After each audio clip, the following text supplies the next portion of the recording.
where sin runs deep. Your grace is more. Your grace is found, is where you are. Where you are, Lord, I am free. Holiness is Christ in me. Lord, I need you. Oh, I need you.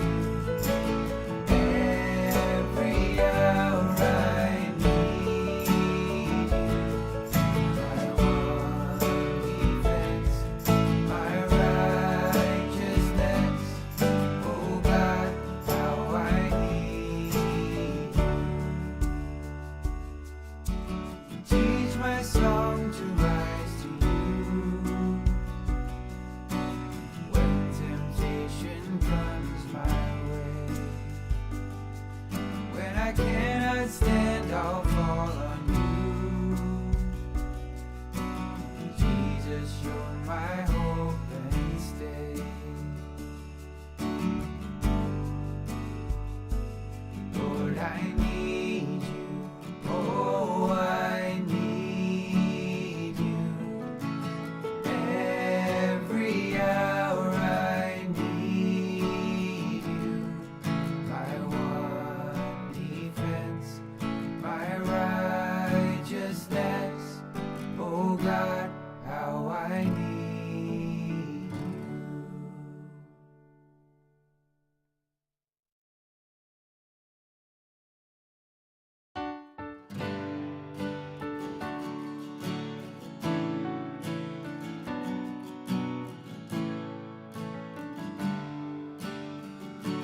Bless the Lord, oh my soul, oh my soul. Worship His holy name. Sing like never before, oh my soul. Worship Your holy name. The sun comes up. It's a new day dawning. It's time to sing your song again. Whatever may pass and whatever lies before me, let me be singing when the evening comes. Bless the Lord, oh my soul.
Draws near and my time has come.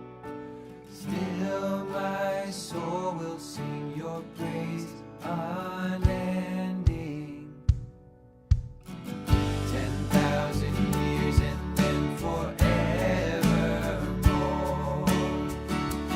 Bless the Lord, oh my soul, oh my soul. Worship His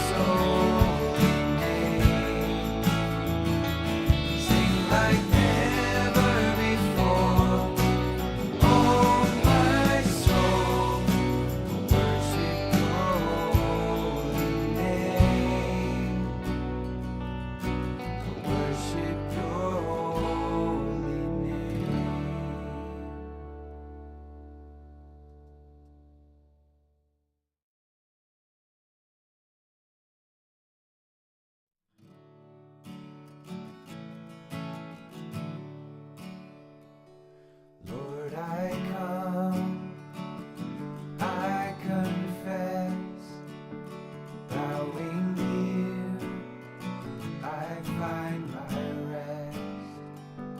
Without you, I fall apart. You're the one that guides my heart. Lord, I need you. Oh, I need you. Every hour I need you. My one defense, my righteousness.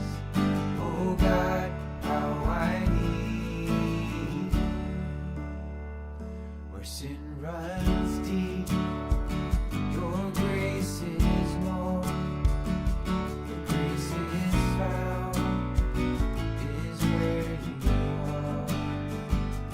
Where you are, Lord, I am free.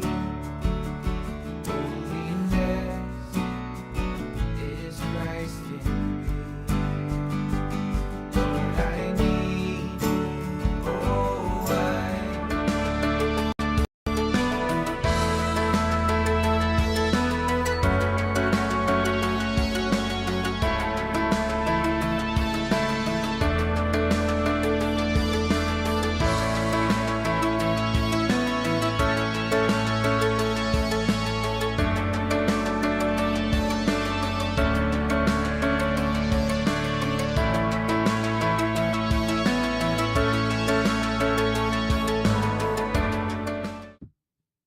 Hi, everybody, and welcome. It is really good to be with you. I hope everybody is safe with the crazy weather out Yeah, there. those folks that said winter was over, this is Mother Nature's revenge. I think Marty came the furthest, coming down 56. Yeah, the 56 bypass was not good. It was a bit of a skating rink. So if you're going out tonight, be aware these quick snow squalls come in and, can be bad. But So just stay home, Happy you're watch here. us, learn a little bit, and we're going to talk about Jesus and closer and closer to the Holy 3 days. So let's begin with prayer. In the name of the Father, the Son, and the Holy Spirit. Amen. Heavenly Father, this is the great journey. This is the great adventure of life. For us to ponder the mystery, not only to ponder the mystery, become part of the mystery ourselves, which is the invitation that you offer to all of us, that we might be part of this great enterprise of Jesus Christ, to change the world. There's no other way it's going to be changing than this way. So bless us as we continue on our journey, and may we be even more invested in this great enterprise of the Church of Jesus Christ. So bless us, and thank you very much for bringing us all together tonight. And may all be safe through Christ our Lord. amen. Very good. So Well, off we first go. of all, we had an internet issue Oh yes, that some yes, folks yes, might yes, be yes, wondering. yes. Our website was down for how many hours, Steve, do you think? It was about 24 hours. All right, Okay. about 24 hours. So you want to... And Logan and Steve started working on it, and they fixed it. Yeah, They the fixed point it. the point there is that if you were trying to get on, and we know some people were, Yeah. that's the way this stuff works. I Yeah. mean, as good as you think you have it set up, am I right, Steve? As good as you think you have it set up, there are little things out there, because I don't think any of us truly understand the entire digital world. Is that Yes, and it just comes down to paying the bills and expiring the credit card. oh, so we didn't pay the bill? Is that what you're telling me? Oh, it was a card that there was just some confusion. I didn't know about that. Well, of course not. But anyway, it's all taken care of. We apologize, because I know how, if you can't get to a website that you're trying to get onto, it is frustrating. Yeah, and it's up and running now. As Right. is I mean, our we're good YouTube now. channel. Let's, Yeah, we're yeah. not doing any more chosen episodes. We're going to try to, Yeah. that had nothing to do with it, by the way, in Yeah. case anybody's wondering. All right. Even little glitches. And Joyce, yes, we're going to try to do more about the Triduum. So thank you for watching us. Glad you're here with us too. This whole odyssey we've been on, we know how important, as someone said at 4 o'clock on Saturday, there is nothing more important. Nothing. nothing more important than this. No, nothing. It's the bedrock of our faith. And so we're going to try to continue to make our way through what it means for us and to talk, as we've been talking the last few weeks. And now that you say it that way, which is good, it's almost like, what is the greatest event in all of human history? Right. This is it. Yeah. That we're talking about here, and there no equivocation with all of that. So here we are talking about the most important things of life, and it's an honor to be able to talk about it. And the sweatshirt I'm wearing, it says Jesus chose you. And that is really what this is all about. I mean, it was he could have done a lot of things. He certainly didn't have to do what he ended up doing. But that was all part of it. So Didn't have to, but chose to do it all the same. Yes. we're going to try and get our way through this. We have this week and next to try to talk about the importance of Holy Week, because it kind of ramps up, especially as you get, on Palm Sunday, which, just so we're clear, I think we said this already, but we will not be here on Palm Sunday or, of course, Easter Sunday. Right. We'll be back April 7th. But we're taking that time off because that's a time for other things rather than. And a different topic for April 7th. I've been thinking about a bunch of different things about, since we're post-Easter, to talk a little bit about how do we, if the early church in the Acts of the Apostles engaged that world, with the message of Jesus Christ, how do we engage our world with that same message? And that's sort of the idea that I've been thinking about for April the 7th with all this. And then we go on to our 100th Yeah, we anniversary. think the plan right now is on April 14th. That will be our 100th episode, and it's of Follow Your Faith, right, Steve? Am I right? It's that creation of this program. The 100th episode of Follow Your Faith is April 14th. So we think it's significant. I never thought we were going to make 100 episodes. that's And I pretty mean, cool, nothing, but that's a lot so anyway, we'll talk more about that. But tonight, we'll continue our discussion about Jesus the man, because that's what this, at this period of his life, that's where the focus is. We believe, our faith teaches that he is the Son of God, a bedrock of our faith, and it is probably one of the most misunderstood facets of Catholicism, that and the body and blood of Christ. But to call a man the Son of God gets people outside of Catholicism a little whacked out from time to time. Yes, very much so. I remember a Muslim one time saying, "God has no son." Right. God had no family. God, there Yes. was no, right? I mean, God, yeah. it's all, and most of the other religions in the world believe in, or not most, that's not fair, but there are a number, they don't believe in a Trinity. They don't go with the God the Father, God the Spirit, and God Not the the Son. same way we do. No. Right. No, and the biggest thing, since you mentioned, and the whole idea of God becoming one of us, right. that baffles many, and that is a most remarkable thing. As you look at the Bible and how that all unfolds, it's a very gradual process where God takes us takes the chosen people through the stages of understanding, and then at a certain point, when the time is right, as Paul says, born of the Virgin, here comes God's Son, who was same substance as the Father. And that is, again, that can take a lifetime to figure that out. What does that mean, that God became one of us? Because I think as youngsters in Catholic faith, I mean, it's kind of, you go through a road of this and this and this and this, and you don't get, my early days of catechism, I'm sure we were learning prayers, we were doing that kind of stuff, and that Jesus was, and you don't really get into the deep dive of it, of what's happening within our faith, which for obvious reasons, you wouldn't understand it anyway. I'm 72, and I don't know that I understand all of it. Well, I know, I don't understand all of it. You know what I mean? Yeah. But that's the search for what's going on there.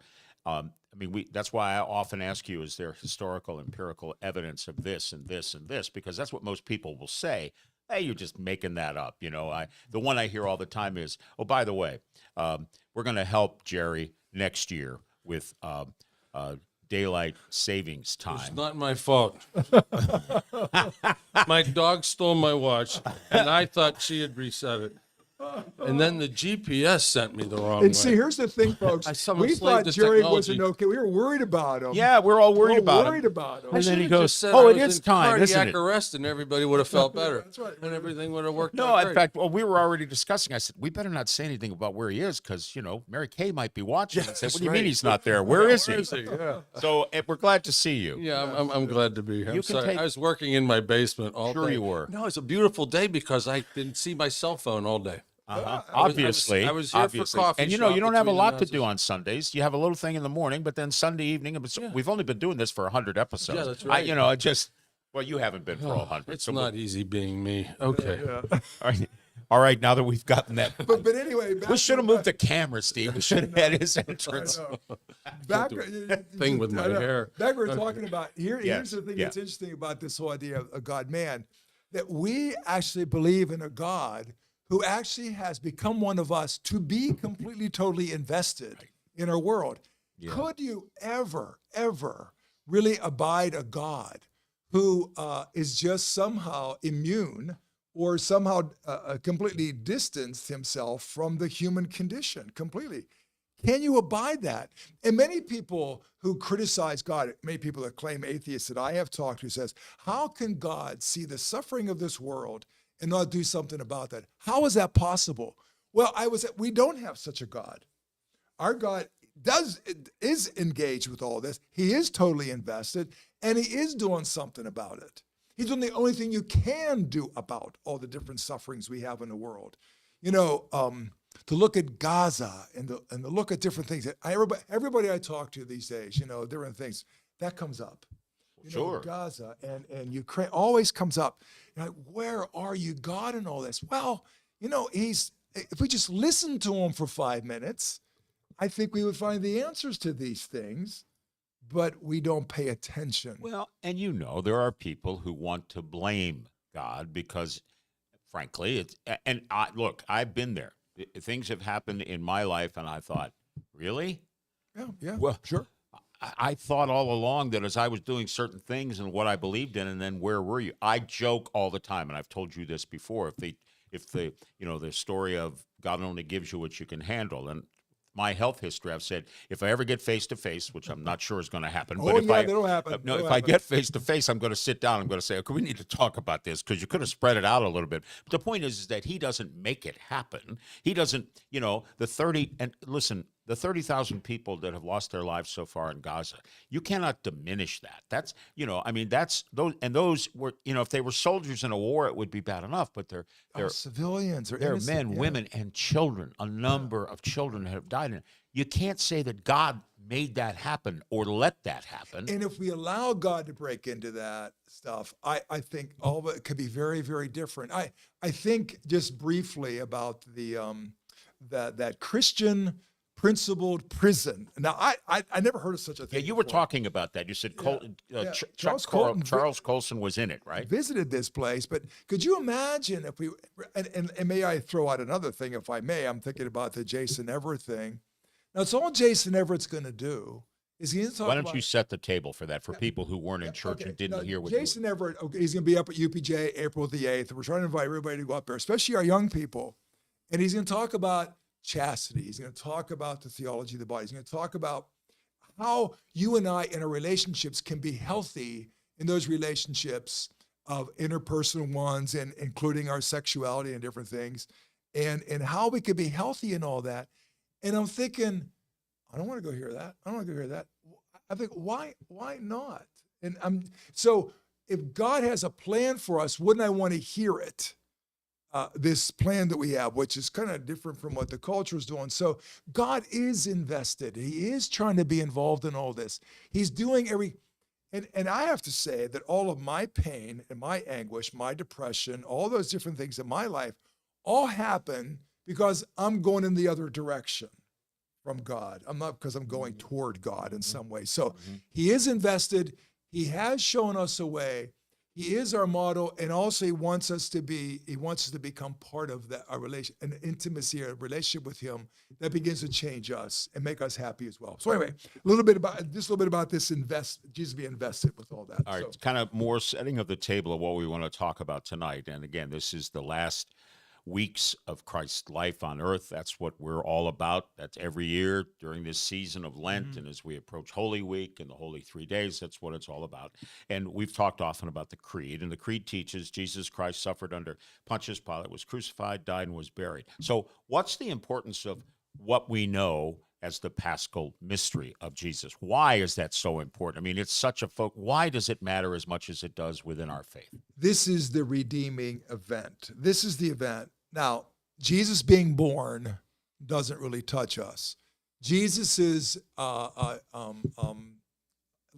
his public ministry doesn't really touch us, except if you're there and some different miracles along the way.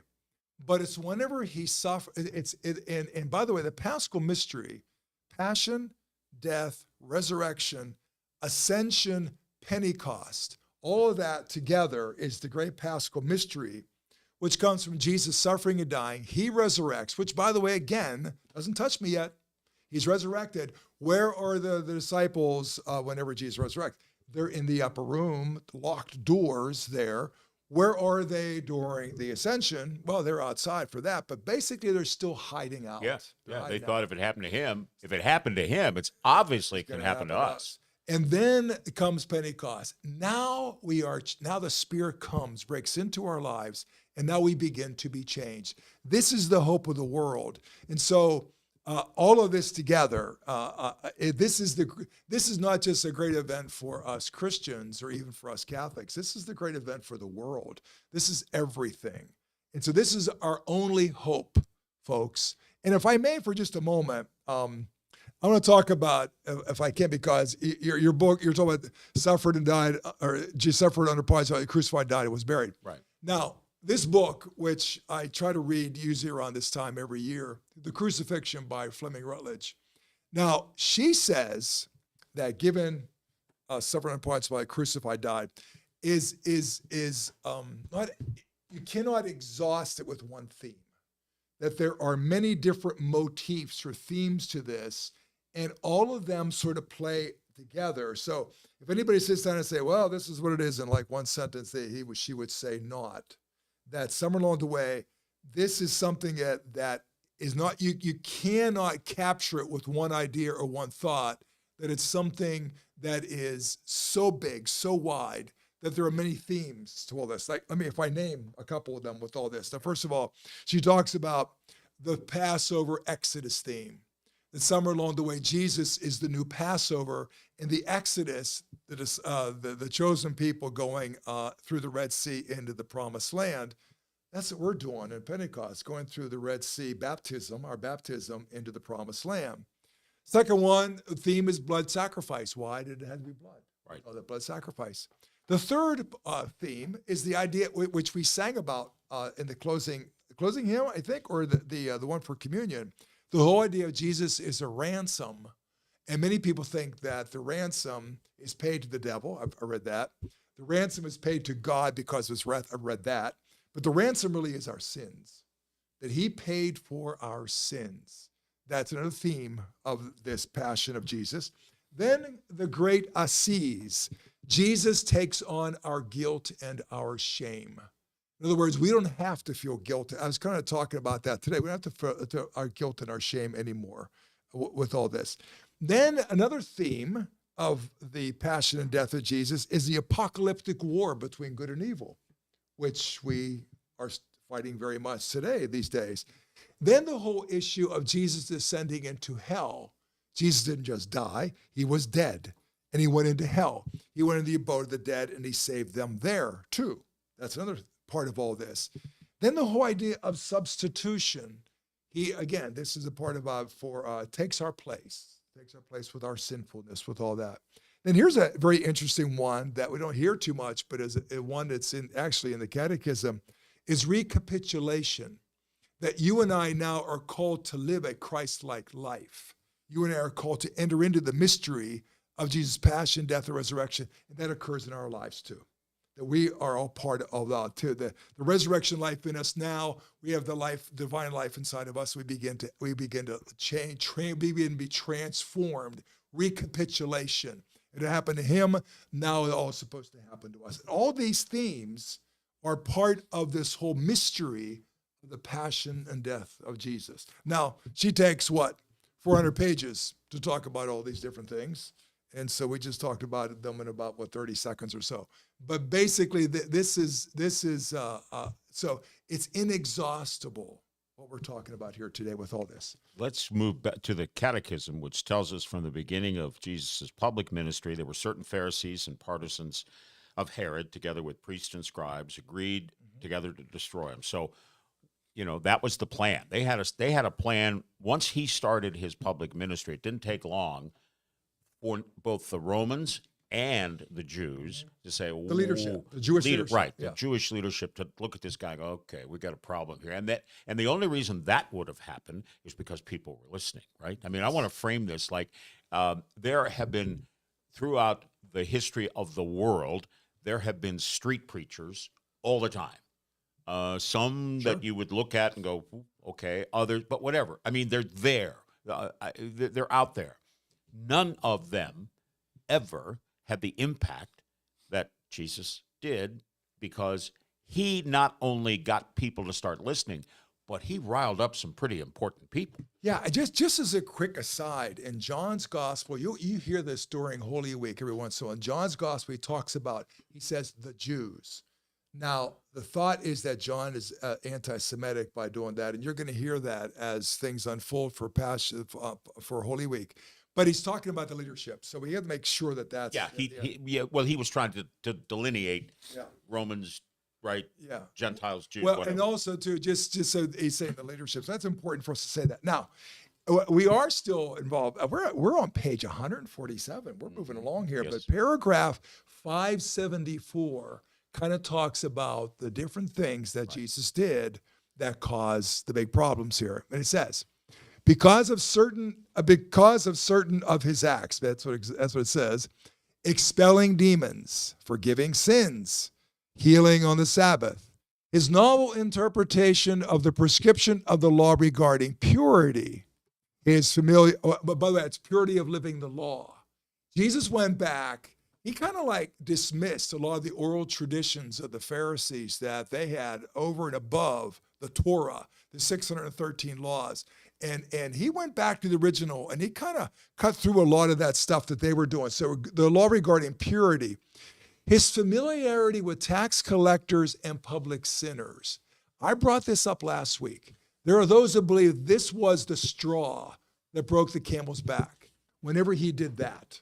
He really started hanging around with tax collectors and sinners and all these different people, that this really caused the big problem that made them be against him. It goes on to say, some ill-intentioned persons suspected Jesus of demonic possession. He's accused of blasphemy and false prophecy, religious crimes, which the law punished by death, by stoning. But they couldn't do that. So they did the awful thing. We talked about this last time. They actually turned him over to the Romans. Right. This is the thing. Why? I could see why they couldn't stand him at a certain point, but why they turn him over to the hated Romans? Yeah, why would they do that? Because they knew. Well, I mean, isn't that part of what we discover in the couple of weeks that are ahead of us?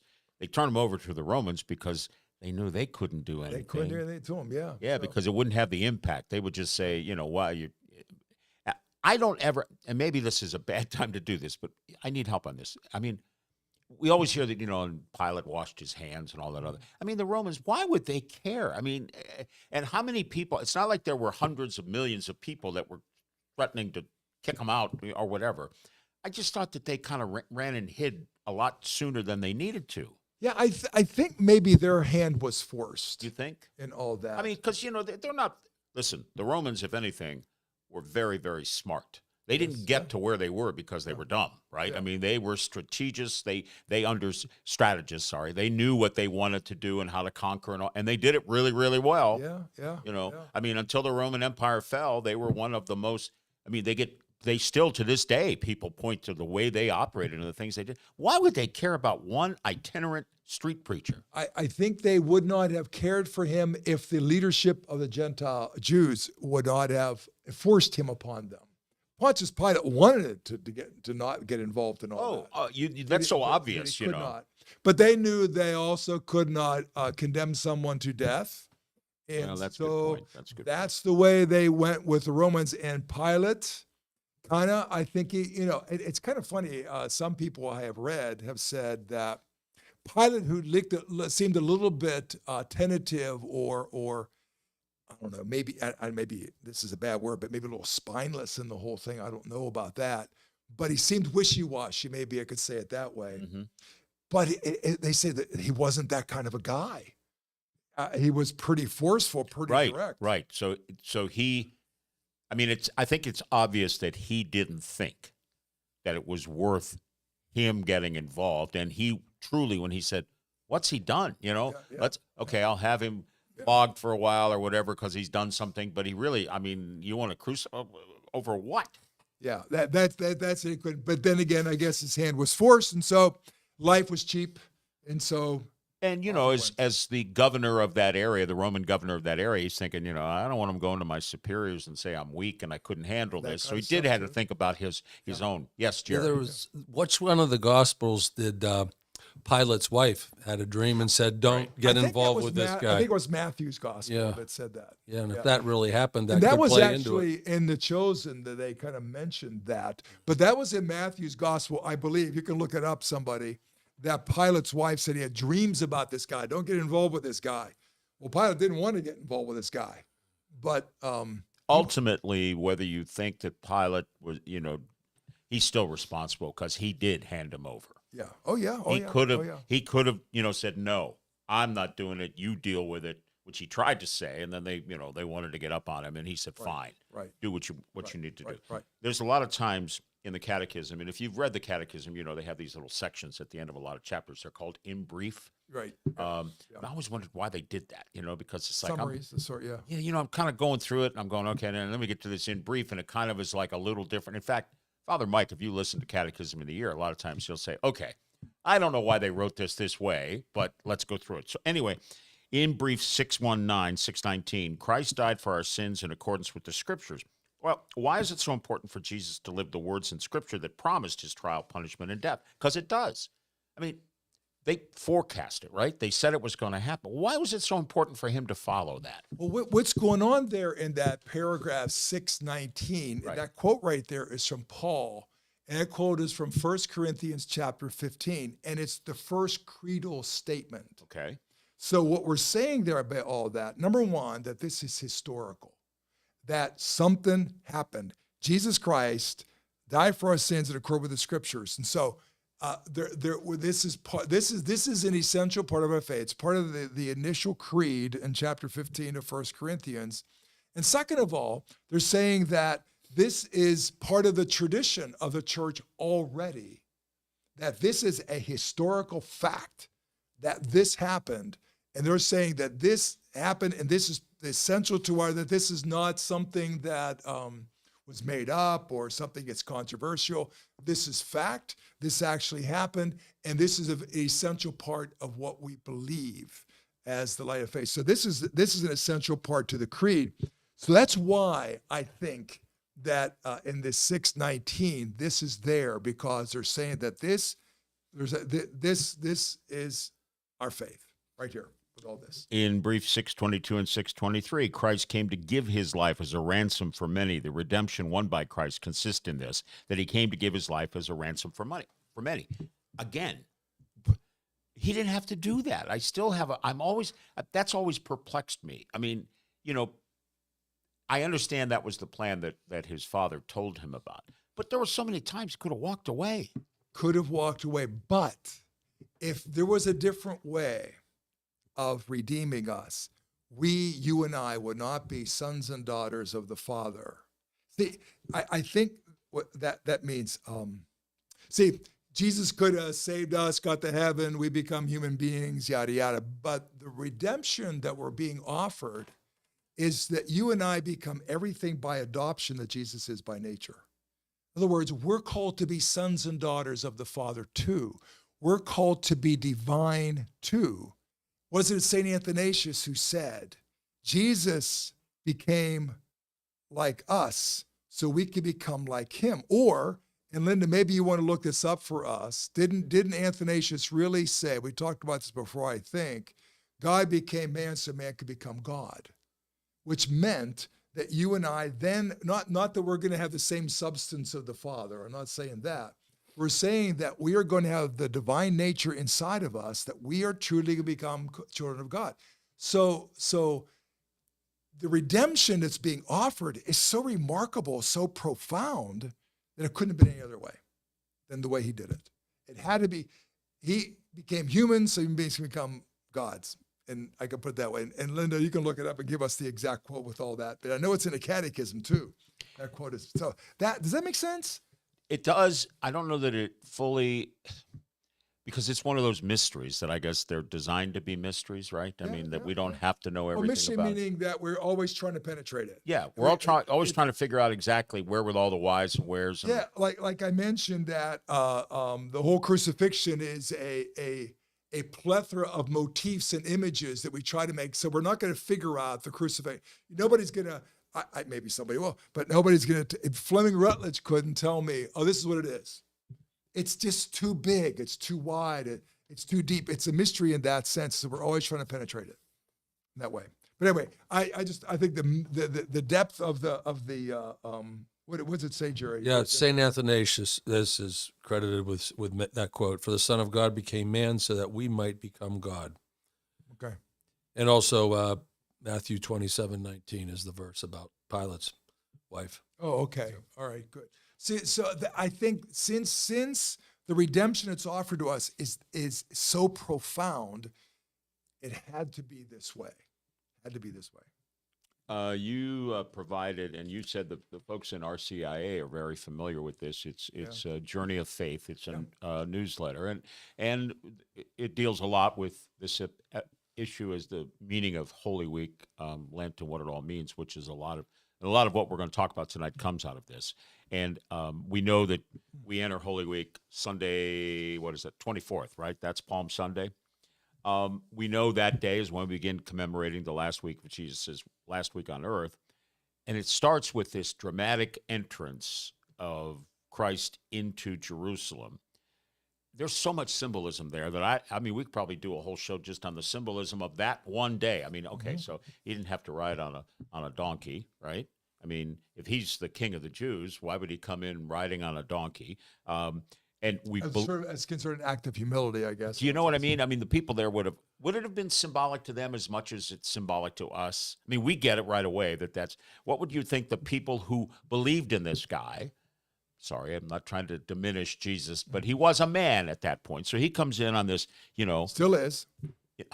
right. He's still a man at this point. Or even now he's a man. So why was the way he entered so important? I think the whole process, and maybe we can talk about this best using the liturgy. So here we are in the liturgy, and form number 1 says that you go someplace else and begin because you want to have a procession. But for us and the weather and different things like that, Right, it doesn't right. work out that way. Now, one time I was at St. Therese, my first parish I was in. We got a little carried away sometimes. We actually went out and got a donkey. And Really? Yeah. And the church, it was sort of up Oh, on. no, wait a minute. I don't mean to interrupt, but if we can get a donkey, would you come into the church riding Oh, that no, donkey? I didn't. Nobody was riding. Oh, Nobody okay, was okay. riding. Well, Jerry was thinking the same thing Yeah, I was yeah, thinking. yeah. I saw it in his face. As a matter of Can't fact, get that there is picture out of my head. years ago, there was a priest that actually drove into the church in a Volkswagen. Now, I actually heard that happening. And so this was years ago, kind of missing a point a little bit with all that, maybe with that. But anyway, we had a donkey which sort of led us all in. We met all outside and everything else. So that's form number 1. And this donkey that we had, and the donkey never made it inside, by the way, folks. So we put palms on a saddle around it and stuff. We all kind of walked in singing, the song of all that. So what we do now is we gather in the back of the church and we read the first gospel.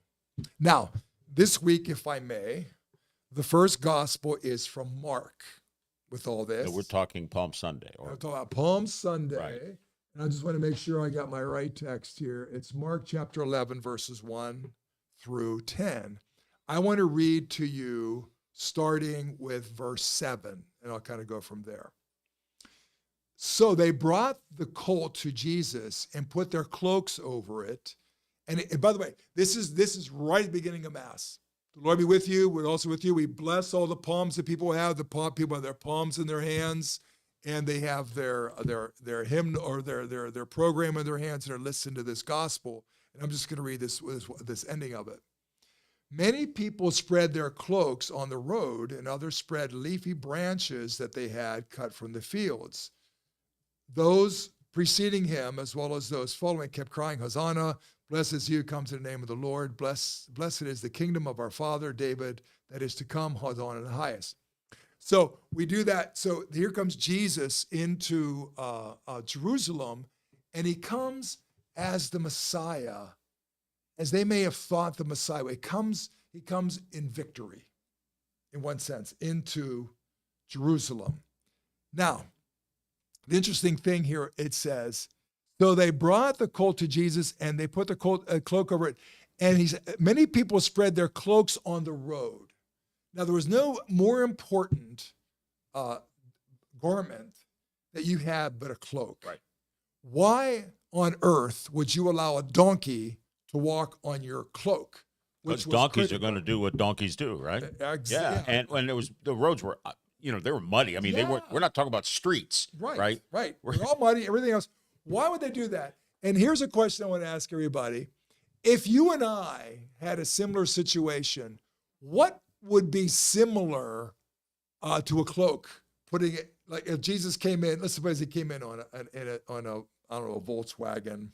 What would Jesus come in? What would be how would he come in? And what would we be strewing in front of him that would be similar to a cloak for us? Well, it would because that cloak was like their real dress up clothing, right? That was, they slept in it. Yeah. That was I slept in it, which was not just dress up. It was like their coat, their blanket for bed. It was a lot of different things for that. Everybody had a cloak. Well, so I mean, but it was their most important piece of clothing. Yeah, and it might have been the most important thing they had. Most expensive, of most value. Yeah. Wow, that makes it. So, what are we going to compare that to, Jerry? What do you think? What do you? I'm trying to think what I have. What's that? I'm trying to think what I have that would fall under that. Yeah, I don't really. I mean, something of that importance. I mean, it's easy to say. Well, would we throw money in front of them? Well, we certainly would find something of great value, whether maybe it was our jewelry, our gold and our diamonds. Something we really want to divest ourselves from materially in our lives. Yeah, things that we knew we had and we were very proud to have. Mm-hmm. We'd be getting rid of the things that mattered most to us in our humanity. Steve? Yeah, there you go. Our cell phones. Steve, We cell throw our phone. cell Yeah, phones. they all throw their cell phones before them. That Right. would be. There you go. That's Yeah, great. I like Steve. very good, Steve. Yeah. Very good. So what do you guys think? What would you throw in front of Jesus with all that? So he comes in. Now, Linda, I just sort of glanced down. Yeah, you're going to get to that part. Zechariah, behold, your king is coming to you humble and meek on a donkey. So this is the Messiah coming in. We read that, and then we go to the front of the church singing Hosanna, like the words that are there. And once we get up there, we have the opening song, or we have the opening prayer. Then all of a sudden, everything shifts. It changes, and we begin to read the Passion. Well, but before we go ahead of that, because it's the only mass of the entire church year that has two gospels. Two gospels, yes. Why? Why do we do that? Well, because I think that because that big shift, Jesus coming into Jerusalem, he's there. And then all of a sudden, Holy Week begins, and now we're all like fired up. Oh, here comes the Messiah. Everything's going to work out great. And all of a sudden, boom! It's a shift of tone. That's almost so it's called more. I think nowadays it's more called Passion Sunday than it is called Palm Sunday. Palm Sunday, right. And the significance of that day, A great shift in tone. and it's different than any other mass that. Oh yeah. Yes. With the possible exception of Mass of the Lord's Supper, which is very yeah, different, which we'll get to. yes, But on Palm Sunday, so it was significant to have the two. And what about the Passion? Because how do you pick? How does that? Because there's different versions, right? Right. So it goes along with this. So we're in cycle B. Okay. So the Passion is Mark's. Cycle A, it's Matthew. Cycle C, it's Luke. And John's Passion is Good Friday. Always Good Friday. So that's how that kind of works out. And we do that, and that was another one that, all right, it's Passion Sunday, it's Palm Sunday. We know that we're going to read it. We're going to read it again on Good Friday, and we'll talk about all of that. But I want to get back to this entrance. With the people of that time, would they have known what was going on? The Hosanna, well, like, like today when we have a politician entering a city and his or her aides go out there and get all these people to clap and hold signs and everything. It wouldn't have been. Which is what Caesar would have done too. So where did these? I mean, did they know it was happening? They obviously, somebody had to tip them off. That sounds really simplistic, but it wouldn't have been like, oh, it's a Sunday and Jesus is going to come riding in. You ought to come down. It's going to be fun to watch. I don't know how they figured it out. It's like, why would these people have been there? And then what is the significance of the palm branches? Every year at Palm Sunday, we have palm branches that we hold, right? And which, this is way off track. Where do you get those palm branches, by the way? I don't know. They just Marifat. there's a palm branch vendor out there somewhere that Palms says, are us. here it comes. Yeah, palms are us. But the significance, because it could have been, were there a lot of palm trees in that area? From what I gather, not. So why palm branches? So the palm branches are a sign of victory. Now, when the Romans would have a victory of some sort, the soldiers would carry palm branches into Rome in triumph as a sign of their victory. So were they mocking the Romans? They were doing what the Romans, they're doing this. This would be they weren't mocking them. I think they were being like them in a sense that this is a victory for Jesus. Jesus is coming into Jerusalem in victory. He's the Messiah. And then I think a big thing we want to say here too is how quickly people change. Boom. Yeah. I mean, in a moment, they changed. In a moment. Wow. It's so fast that it's almost like the liturgy. Here we are in victory. And palm branches mean all that victory. And then all of a sudden, man, the mood changed in a minute with all that. So I think that's part of what's going on. But this part of it is the palm branch means victory. It seems that I made By the way, I don't even mention. Were they mentioned? Did I mention it? What's that? When I read that?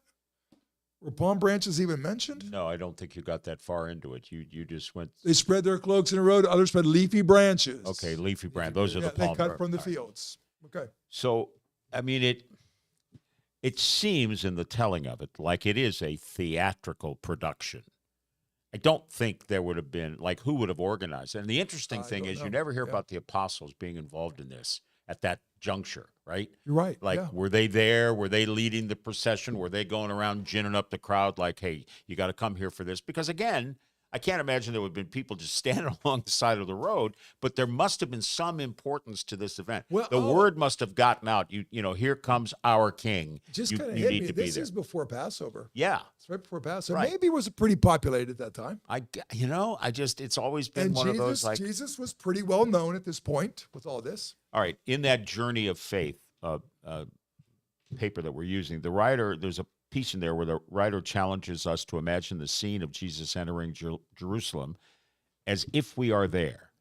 And he writes, hear the sounds of the crowd, see the crowd around you, the palms on the path, watch Jesus riding on the donkey. Imagine you are laying down palms and shouting to welcome Jesus. What would that have been like if you were there? Yeah. That's what I was trying to get at a little bit when I was talking about what would we be throwing on the ground. Right, because what would, and I always like when people do this, like, put yourself there. What would it have been like? What do you think would have happened? I read once, it was if you were in Ford's Theater the night Lincoln was shot, what would have been, we find these moments of trauma or whatever in our history. You know, that was Good Friday when that happened. That was Good Friday. That performance. What was the movie or excuse me? What was the play? Or Something Cousin. Oh, you mean Lincoln? Ford's Oh, I'm Theater. sorry. I thought you were saying this he happened was assassinated on Good on Friday. Good Friday, Yeah. right? And I kept on thinking during I read the story of his assassination. Where was this? Where was the security with all that? You know. Well, they didn't think there was any reason. They didn't think that anybody would walk into the box. But today it would never happen, obviously. yeah. You wouldn't be able to get through into the box. But, But yeah. that was Good Friday. Yeah. Anyway, I don't know why I brought that up. But So anyway. so if we were there, I would think, as we try to bring this into focus a little bit, those that were there, or if we were there, there had to have been a reason for us to go there to show support. I mean, the only thing I can, okay, when our candidate for president or governor or whatever, you come out because you want to see this person and you want that person to know that you're behind them. And I'm not trying to politicize Palm Sunday. That's not my point. Yeah. The people of that time would have been there. I mean, when they have thought, oh, if we do this, those Romans aren't going to be too happy with us. Were they putting themselves in danger to do that? I kind of watch you brought the politics up. I kind of watch it and how people will get caught up with the crowd. Yeah. They'll get caught up with the crowd and they'll follow. I am surprised how quickly we'll follow people. I'm surprised by it. Really am. Jerry. Would the roads have been fairly crowded as people were coming into Jerusalem anyway? Sure. For it the could have been. Passover, like been. it might have been like Yeah, what do we- on a turnpike the day before Thanksgiving. Is that what is it in relation to Passover? How When many did days Passover was that? begin? Was How that many days? 2 do you know? days? No, I don't We know yeah, it was Palm Sunday. Really, I don't know that. Sunday Sorry, was it sorry. that? No, I know it wasn't Sunday. Was it that many days But before it is, Passover? because would there have been people? You would think that if anyone was trying to, I don't want to use the word manipulate an image, but to come up with, we want this enough people to see what we're doing, you'd pick a day where you That'd be knew a there good were going to day. be a lot of people, right? I have no idea of the timing between this event and the Paschal. But there had to have been some, there may have been people who were just interested. Oh, what's this guy all about? I'm it's sure just, they knew him. I'm sure I mean, knew they, who he it was. was part of a plan, obviously. I mean, he didn't decide that he was going to ride in on this donkey or colt or whatever it's, just because he wanted to. I mean, the whole thing of, take me back to what you think was happening in the night before. And he's telling his disciples, we're not talking about Gethsemane, that comes on later, but, before he enters Jerusalem, he had to be telling people, Lord, why are you going there? What's the point? That's for sure. Whenever they knew, depends which gospel you're reading. But they kind of had an they idea kind of that knew that. Why are you going to go there? Because things are not going to be gonna go good. well. Right. Yeah. Things Yeah. aren't You're gonna going to be go in danger. So, Yeah. I mean, wouldn't they have tried to stop? Do you think they tried to stop him? I think they warned him, but I think he knew what was going to happen anyway. And yet, he knew, but he did it anyway. That's always been the Well, one. he knew that. Well, we'll get to that when we Right. start talking about the guard and everything else. He Right. did know what's going on with all that. Okay. Yeah. So, and we don't want to get too far ahead of ourselves. Yes, 'Cause we yeah. knew we weren't going to be able to get through. Yes, Steve. I just looked it up. It says 33 AD. It was 4 days before Passover. Nice. Good Oh. job. 4 days before Passover. So I don't So think we that can was a use. crowded place. Yeah, there would have been people coming in, Yeah, as Gary that's said, good. That's making the good. journey Thank you back, for that. right? Right. So, Thank you for which that. again, timing wise, they would have thought we're going to have a lot of people because he never wanted an impact. When he does his miracles and his signs, he does it. But now he did at this But moment. now he did. it's like, Yeah, okay, this this one is what I've been talking about Yeah, for the yeah, yeah, last yeah. 3 years. So there are 3 days from the time Palm Sunday ends until we enter the Easter Triduum, which means a 3-day festival. I looked it up because I never knew what it meant, but that's what it does mean. It's a time for prayer and worship. So as we get, all right, we get by this big dramatic Palm Sunday where, it's the beginning of the end. It's the climactic scenes that are coming in our movie or our play. And then here comes Monday, Tuesday, Wednesday. So I think it's a really important question. I kind of like this. I think we should talk about this for a moment. Now, the readings from Monday, Tuesday, Wednesday are really quite important. So the first 2 readings for that are, I don't know where they're exactly from, but they are about Judas. So Monday's about Judas, Tuesday's about Judas. So who is this Judas person? They're talking about him with all that, or maybe it's Tuesday.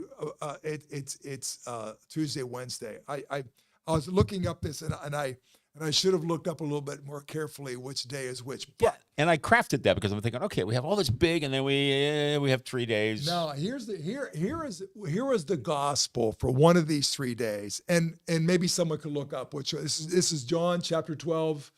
Steve, if you want to look that up, John chapter 12, verses 1 through 11. May I read this to you? Please. Because I think this is important for us to be able to see the importance of these 3 days, Monday, Tuesday, Wednesday. Now, it says this: 6 days before Passover, Jesus came to Bethany, where Lazarus was, whom Jesus had raised from the dead. They gave a dinner for him there. Martha served, of course, while Lazarus was one of those reclining at table with Jesus. Mary took a liter of costly perfume oil made from genuine aromatic nard, anointed the feet of Jesus, and then dried them with his hair.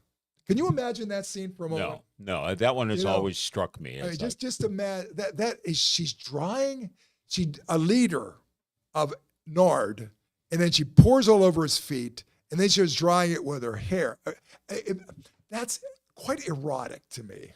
well, it's Why- definitely, yeah, it is. I mean, yes, I agree with you. Okay, that's just sort of, and then anointed feet with Jesus, and dry. The house was filled with the fragrance of the oil. Then Judas, the Iscariot, one of the disciples, the one who betrayed him, why was this oil not sold for 300 days' wages? That's like, okay, That's a lot of money, 3 days' wages. That's like 50 grand today, probably. something like that. Okay, given to the poor. He said it's not because he cared about the poor, because he was a thief. So Jesus said, leave her alone. Let her keep this for the day of my burial. You always have the poor with you, but you don't always have me. What did that mean? And I want to just ask you guys a little bit. Now, you see, okay, liter of aromatic nard, pours it all over his dirty feet. Yeah, because the feet would not have been very clean, Yeah, right? have- They weren't and then she very dries her with her hair. crude sandals. Erotic, wild. You might even say, folks, ridiculous, outrageous, absolutely outrageous. Well, if there were people in the room, they had to have been thinking, what in the world? What are you doing? Outrageous. And the point of this story here in the 3 days before the Passion starts is because what she did was outrageous, beyond the pale. $50,000. She just blew it all. Crazy. Same thing that Jesus did on the cross. Outrageous. Crazy. Who does this stuff? This is beyond the pale.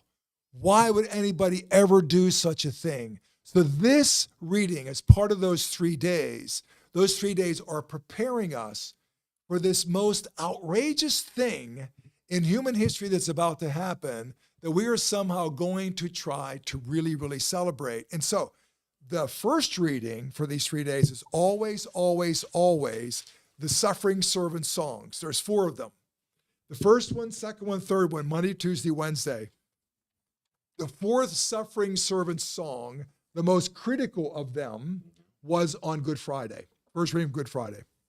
Now, the suffering servant song, this is where the early church found Jesus. These are in Isaiah, starting with chapter 40, beginning with goes about chapter 55. And it starts off with a collective. The suffering servants were those, in the first reading today, those who went out to Babylon, and they were the ones who were suffering because of the sins of the last 400 years. And their suffering was meant to somehow get things straight for the Jewish people to come back and rebuild once again. Gradually, in these 15 chapters of Isaiah, the suffering servant changed, morphed from being a collective to being one person. And the suffering servant on Friday, Good Friday, is a person, and that person of Jesus Christ.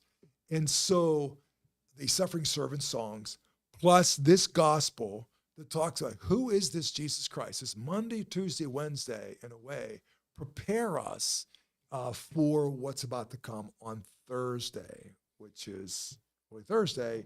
And so the suffering servant songs and Judas and Mary doing that crazy, outrageous thing is what we're talking about for those 3 days. What are we supposed to do during those 3 days? Because we really, and one other thing, that your journey of faith talked about that on Holy Thursday morning is when they do the oils and chrism, but don't we do that on Monday, don't we? Why is that? I mean, Because it's too busy on Thursday. there's just too much going on. But what I mean, that's a pretty significant. That Monday of the 3 days of Monday, Tuesday, Wednesday. Monday's kind of significant because there is the blessing of the oils. I think I've always gone to that pretty much all the time. And anybody, by the way, anybody's invited to come.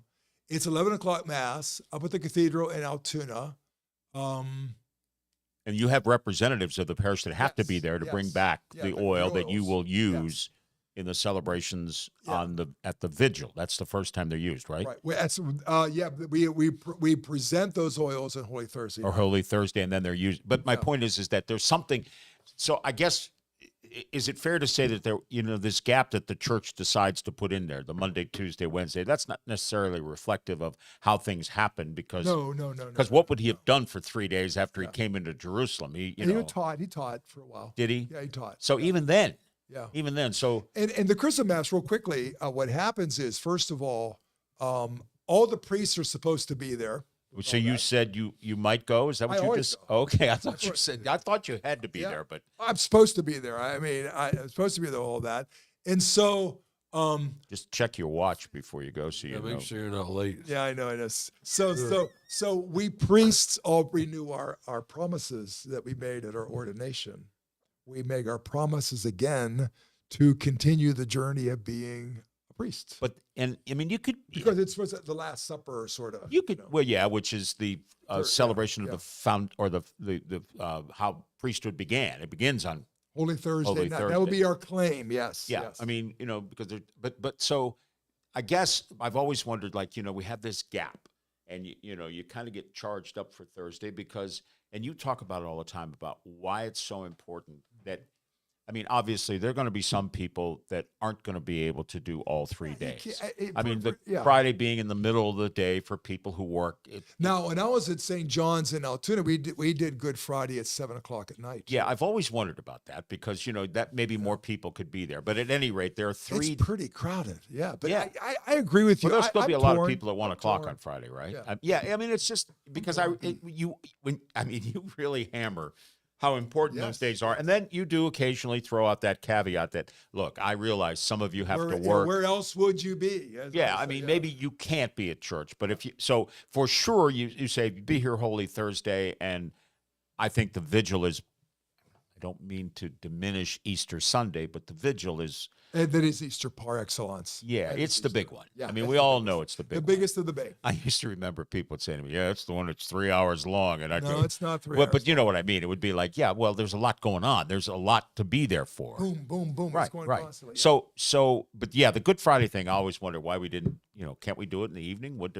Just be. In the missal, it says it should be between noon and 3 o'clock. So there's the noon to 3, as I told you about. And I think, as a matter of fact, I think it says 3 o'clock in the missal. I don't have a missal close. So we by. do it at 1 o'clock. If you look at this Magnificat right here, right, look in there for Good Friday and see what that says. What time we should be doing Good Friday in that. It'll be in there. As I'm looking this up, 2 people asked about this. It was something that was mentioned earlier, and it's a deviation from what we're doing, but it sounds like it needs to be touched on. Would you talk more about Jesus doesn't give us more than we can handle? Some other people also responded and said, yeah, I'd like to hear about that. But that's true. You hear that a lot. I mean, he gives us only what he knows. I think Paul said that. Yeah, he did. He did say it was Paul. So we can blame Paul, right? Yeah. Now, here's what I'll say about that, folks. That there's an asterisk after those words. That requires that you and I completely, totally trust him in everything. If you completely, totally trust him, and I'm talking about people that have been in solitary. Who's this one cardinal from Vietnam who was in solitary for 13 years or something like that? It came out like a rose or something. I think only that applies when we radically trust Jesus. When we radically trust him, yeah, that's the case. Now, I can get whenever I have a schedule of different things I'm doing and I feel a little bit off and I can get a little antsy because I got schedules going on in my head. So I say to myself, why am I not trusting in all this? So I think as we go through our lives, there are moments when you and I are called to trust more deeply. That's the caveat I would say with all that. Does that make sense? Yeah, yeah. But it is something that You're at still times- going to have pain. You're still going to struggle. But Yeah. if trust, if you Well, and I trust- think a lot of it, sometimes we go, well, yeah, but why did I get it when the guy down the street didn't get it? You know, that kind of thing. well, thou shalt not compare. But it's, that's our part of our human nature. We do tend to compare. All right, Is there a question? No, Jerry? Okay, That's the Good You're Friday still- isn't in this one. good. Yeah, it's in there. Well, Saturday, anyway, the 23rd. we have gotten, we don't want to go further than this because we discussed before we if we don't started. find it, we'll get it tomorrow. next time. And starting and next week we really want to get into Holy Week. We're going to look at the days of Holy Week in a greater detail And the also with the importance. Christian, I'll talk a little bit more about Yeah, that. please And find then out. We had so much to talk about with Holy Thursday, Good Friday. Much I want to share with you about all that. And anyway, we'll just I'll just stop with that, and we'll go on further to talk about what was this Passion of Jesus really like. And we make this this ask a lot. But if you've got the things about those 3 days that you've never quite understood, boy, this is the time. You can email us. You can put them on there. You can put them in the comments now that we'd still pick them up. The questions that maybe you have, because I got to believe, it's always been confusing for me. There's so many different things that happen. So join us next week for sure as we really prepare together for the Holy 3 days. All right. Sounds great. Thank you very much for joining us tonight, everybody.